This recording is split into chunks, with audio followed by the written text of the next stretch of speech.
Tudo bom, pessoal? Agora a gente vai aprender o teste T para uma média. É um dos tipos de testes de hipótese mais comuns que existem, tá?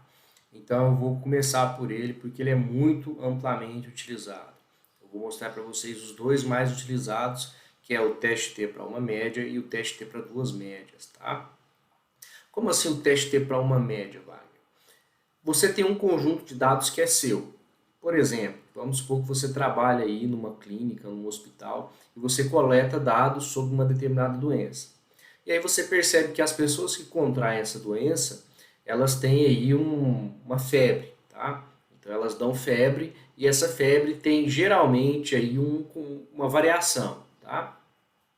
De 37,5 até 39,5, vamos supor. Tem essa variação.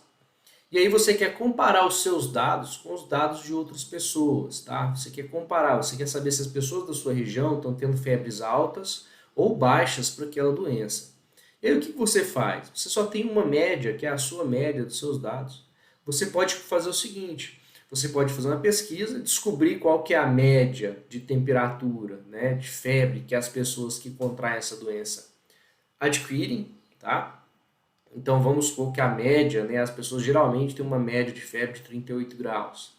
Bom, então se no Brasil a média de febre é 38 graus, você pega os seus dados, compara com esses 38 graus. Mas não basta só olhar o valor de média, tá? Você tem que verificar se realmente essa média foi um acaso ou se realmente a média dos seus dados está sendo maior ou menor. Então, o teste T para uma média, você vai ter sempre os seus dados e um valorzão de média geral, tá? Um valorzão de média geral, ok? Eu vou mostrar para vocês com exemplo, porque eu acho que é mais fácil com exemplos, tá? Primeira coisa que você vai fazer, você tem que verificar a normalidade, tá? Então você vai lá e verifica a normalidade dos seus dados. Se os seus dados eles são normais, você já tem um bom indicativo de que você pode estar utilizando esse teste T, tá? E é muito comum a gente não conhecer a variância do total de dados. Nesse caso que eu falei, você descobre que a média de febre no Brasil é 38 graus, ok? Mas você não sabe a variância, você não tem essa variância para você jogar nos cálculos. Então você vai simplesmente jogar no cálculo esse valor de média, tá? O que você vai testar no final das contas? Você vai testar o seguinte: se a média das suas amostras for igual à média geral que você tem, o valor geral que você vai estar utilizando, você aceita a hipótese nula, ou seja, não deu diferença, tá? Se a média das suas amostras for maior ou se ela for menor do que esse valor, você vai rejeitar a hipótese nula e vai aceitar a hipótese alternativa, tá? Tá confuso? Calma que a gente vai dar um exemplo bem simples para vocês conseguirem fixar isso daí, tá? A estatística que a gente usa é cálculo, tá, gente? Ah, Wagner, não sei calcular. Não sabe mesmo? O que é esse X com barrinha em cima? É a média dos seus dados. O que é esse mizinho aqui, né? Parece um U, né, com um pinguinho aqui. É a média geral, tá? É a média que você vai saber quando você olhar dados gerais. Geralmente, em exercício, ela é fornecida. Geralmente não, sempre, tá? S, desvio padrão dos seus dados. Raiz de N, a raiz do número de amostras que você possui. Então, assim, apesar de parecer algo bate o olho e dá um medinho, mas nada demais, né? E aí o que você vai fazer? Wagner, o que é esse T aqui? O T é o resultado dessa equação. Esse valor de T vai ser o seu T calculado. Você calculou, você que fez. E você vai olhar numa tabela para verificar se a sua média, tá? Ela é diferente da média geral dos dados. Então, se o valor de T, que é um valor calculado, que você vai olhar numa tabela, mostrar uma probabilidade maior do que 0,05, então significa que as médias são iguais. Se for menor do que 0,05, significa que as médias são diferentes. Mas, Wagner, como que eu vou fazer uma probabilidade usando um valor que eu vou calcular? Você vai perceber que não é nada demais, a gente olha numa tabela. E a grande vantagem, tá? Teste estatístico, o próprio software solta para você. Então, o mais importante aqui é a interpretação. Então, basicamente, o T que você vai calcular, tá? Não interessa para a gente o sinal de menos, tá? Então, por isso ele está em módulo, tirando menos aqui. Se o T que você calcular for maior que o T tabelado, então é diferente as médias, você rejeita H0. Se o T que você calcular for menor que o T tabelado, o T que vai estar na tabela, então você vai aceitar H0. Então é assim que você vai interpretar. Eu vou mostrar um exemplo que eu acho que fica mais fácil a gente compreender a rodar, tá, os dados. E é claro que é um exemplo simples e vocês vão ver que a diferença salta aos olhos, tá? Por exemplo, você sabe que a média de altura de árvores de mangueiras de uma determinada idade, sei lá, 5 anos, é de 9 metros. Tá? Então, mangueiras adultas geralmente atingem 9 metros para esse tipo de mangas que você quer produzir. Só que aí você olha o seu pomar e fala assim, parece que as minhas mangueiras estão menores do que o que é falado aqui na região, né? O que eu tenho aí de informação da região. E aí você resolve fazer um teste, tá? Nesse caso é óbvio que vai dar menor, você só de olhar os dados você percebe, mas na vida real, assim, não é tão simples, tá? Eu estou usando esse exemplo mais simples porque eu acho mais fácil da gente entender. O que você vai testar? Se a média geral, esse 9 aqui, ela é igual à sua média que você vai calcular, para o seu conjunto de dados total ali, tá? Se ela for igual, então você aceita H0. Se ela for diferente, você rejeita H0, aceita H1. Então, basicamente, você vai verificar estatisticamente, tá? Estatisticamente, se realmente é uma diferença visível, plausível, tá? Você consegue perceber. E essa diferença vai ter um erro, tá? É por isso que estatística é legal, ela te dá uma margem de erro. Então, por exemplo, você vai olhar na tabela uns 5% de chance de dar errado, tá? Então você vai usar um grau de confiabilidade de 95%. Então significa que para cada 100 vezes que você amostrar o seu pomar, pelo menos 95% das vezes vai dar esse resultado que você vai verificar aqui.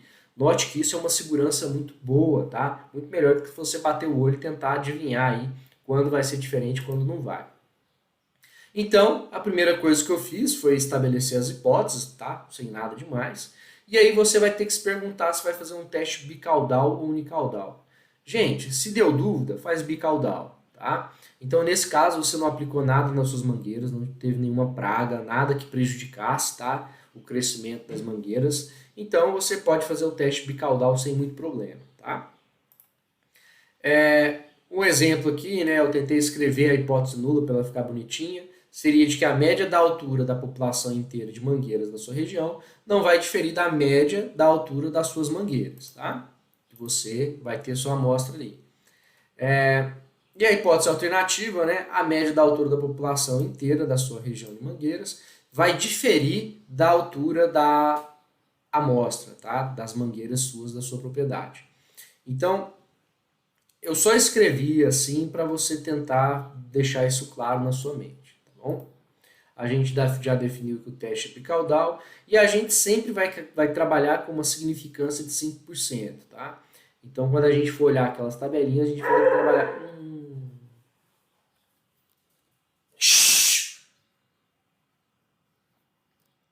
E a gente sempre vai definir uma significância de 5%. Se você trabalha na área da saúde, geralmente a significância é menor, tá?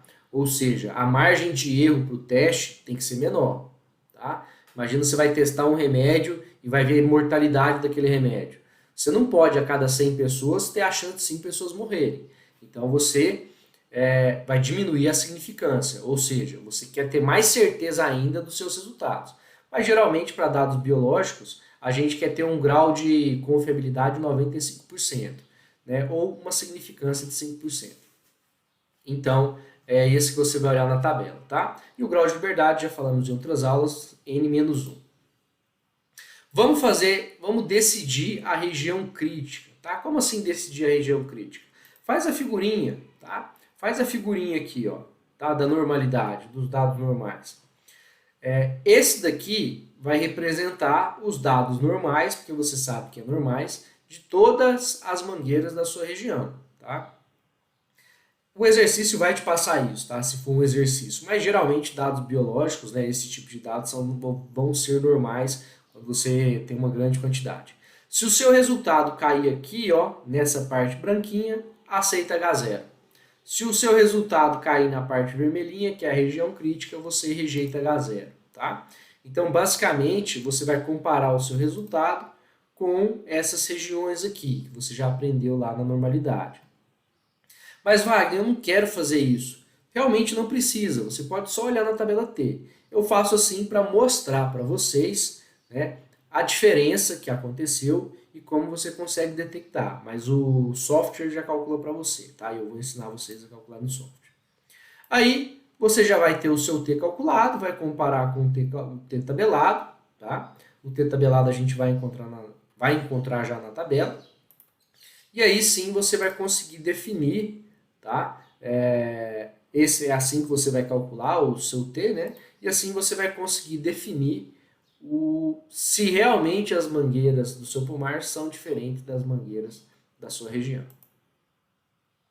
E vai chegar à conclusão final, tá? Então a conclusão, né, o resultado final vai ser baseado em um teste. Não foi baseado num achismo, não foi baseado em uma percepção sua. Não, foi baseado em dados realmente coletados, tá? Bom, pessoal, eu vou colocar aqui um exemplo, tá? Que é aquele exemplo do slide anterior. Mas aqui eu quero deixar claro 5 passozinhos, que se você seguir esses 5 passozinhos, a chance de você errar é muito baixa, tá? Mesmo se você estiver fazendo na mão, tá bom? E relembrando, o software vai calcular para você, mas a interpretação é importante. E esses 5 passos te ajudam demais na interpretação, tá? Siga esses passos, tá bom? Siga esses passos que você vai sair bem. Primeira coisa que você vai fazer é achar uma tabela T na internet, tá? Você digita lá T de student tabela, vai ter vários. Isso é fácil você conseguir. Tem muitas tabelas T, tem vários tipos de tabela T, tá? Com organização diferente e assim por diante. Eu gosto dessa daqui, tá? E em todas elas você vai ter que verificar se aquela tabela é para um teste unicaudal ou unilateral ou bilateral, bicaudal, tá? Essa daqui já tem todos os valores. Então, assim, se eu for fazer o teste bicaudal, eu já sei que eu vou usar essas porcentagens aqui. Lembra que a gente sempre vai usar 5% de significância, tá?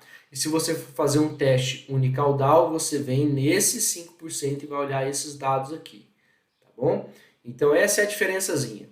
Se você deu dúvida se você vai fazer um teste unilateral ou bilateral, faça o bilateral, tá? Faça o bicaudal, porque ele é mais conservador. E em estatística, quando você tem dúvidas do que é certo, do que é errado, é melhor você ir para o lado conservador, tá? De posse da tabela, você vai seguir os 5 passos lá, tá bom? Primeira coisa, você vai definir a hipótese. Pessoal, ao definir a hipótese, nesse caso, nesse exemplo hipotético aqui, se você não aplicou nada, se você não percebeu que deu alguma praga naquelas mangueiras, tá? Então, o que vai acontecer? Você vai fazer um teste bicaudal. Se você tivesse usado algum produto, ou se você tivesse percebido que deu algum problema naquelas mangueiras, né, no seu pomar, aí você poderia fazer um teste unicaudal. Nesse caso, não, eu simplesmente estou medindo minhas mangueiras, não reparei em nada não, tá? E aí você vai fixar a significância, tá, do erro, sempre 5%. Sempre vai olhar na tabelinha os 5%, tá bom? Então aqui eu simplesmente coloquei os 5% para a gente lembrar. E aí o que acontece? Você vai olhar o grau de liberdade, tá? Que é n-1, você tinha 8 árvores, tá? Se você olhar no exemplo anterior, você vai ver que tinha 8 árvores. 8 menos 1, 7. Então você vai pegar aqui o grau de liberdade, ó, e vai andando até chegar no 5%, tá? Então você pega o grau de liberdade e vai andando até chegar no 5%. Fábio, o que é esse 2,3646? Bom, esse 2,3646 é o valor de média aqui, ó, tá? Das mangueiras da sua região. Olha que loucura, tá? Então ele vai representar esse valor médio das mangueiras da sua região. Ou seja, esse é o T da tabela, porque eu não fiz nenhum cálculo até agora. Você não viu, eu vou fazer conta. Então, esse vai ser o seu T tabelado, tá? O que isso significa, tá? Ao invés de colocar 2,3646, eu coloquei só 2,37. Se você pegar a média, andar 2,37 para cá, pegar a média, andar 2,37 para cá, você vai comprimir nesse intervalo aqui 95% dos dados, tá? Para a média geral de todas as mangueiras da sua região. Ou seja, se o seu resultado que você vai calcular cair aqui, para fora desse 2,37, ou para cá, menor do que 2,37, significa que deu diferença, tá? Então, você vai reparar se o seu valor que você calculou vai cair aqui ou aqui. Se ele caiu aqui, é maior. Então, os seus dados, as suas mangueiras têm tamanhos maiores do que as mangueiras da região. Se cair aqui, elas têm alturas menores do que as mangueiras da região. E se cair nesse miolo, é tudo igual, tá? E aí sim, agora que você já aprendeu, né, você definiu a região crítica, aí você calcula o T, que você vai usar a formulazinha, e vê aonde que ele se situa aqui. Nesse caso, para esse conjunto de dados aqui, usando a fórmula, tá? Eu coloquei os parênteses aqui só para você não ter dúvida de que tem que colocar, né? Tem que separar o numerador da parte de cima do denominador. Quando você fizer os cálculos, tá? Quando você pegar a média dos seus dados, você sabe calcular a média, né? O desvio padrão dos seus dados, você sabe calcular o desvio padrão, né? E a raiz do número de indivíduos, você consegue fazer o cálculo. Então vai dar aqui a média dos seus dados, que vai ser 6,63, menos 9, que é aquela média que foi fornecida, tá? A média geral, dividido por 1,41, que vai ser o desvio padrão dos seus dados, dividido pela raiz de 8, vai dar o resultado menos 4,77. Ou seja, olhando aqui, o seu resultado ele caiu nesse vermelho ou nessa parte branca? Dá uma pensada, menos 4,77. Bom, menos 4,77 está para cá. Ou seja, você tem 95% de confiança, de certeza de que as mangueiras do seu pomar realmente são menores do que as mangueiras que possuem aí na sua região, tá? É muito comum a gente ver informações desse tipo, tá? Por exemplo, você comprou lá um saco de sementes, né? E aí eles estão garantindo para você que você vai ter uma produtividade de 10 mil. Bom, planta todas as sementes e vê lá no final se você vai ter aquela produtividade de 10 mil mesmo, tá? Então você vai ter os seus dados e vai poder comparar com os dados ali fornecidos. Então o teste T para uma média ele é muito utilizado, tá? No dia a dia, para quem entende de estatística, tá? Aqui eu só estou mostrando a interpretação, né, porque o menos 4,77 caiu aqui nessa faixa vermelha, então com certeza, né, os seus resultados são menores do que a média geral. E aí você rejeita H0, tá? Se caiu no vermelhinho, rejeita H0. Note que se você consegue fazer contas, e a gente espera neste momento do curso que você consegue fazer as contas no Excel mesmo, na mão, tanto faz, tá? Você consegue interpretar. Minha dica é, vai rodar o teste T no software? Beleza. Mas faça isso, tá? Se acostume a olhar na tabela T de Student e a fazer isso. Porque um dia você vai precisar explicar isso para alguém, tá? As pessoas confundem muito, né? Elas acham que estatística é para aprender e aí tenta aprender do jeito mais rápido, né? Mais simples e aí vamos que vamos. Mas na verdade não, você tem que explicar para outras pessoas de vez em quando algumas situações, tá? Como que a pessoa vai confiar no que você está falando? Você pega e fala, não, vem cá, eu fiz isso, assim, assado. Então é importante para você ter esse conhecimento.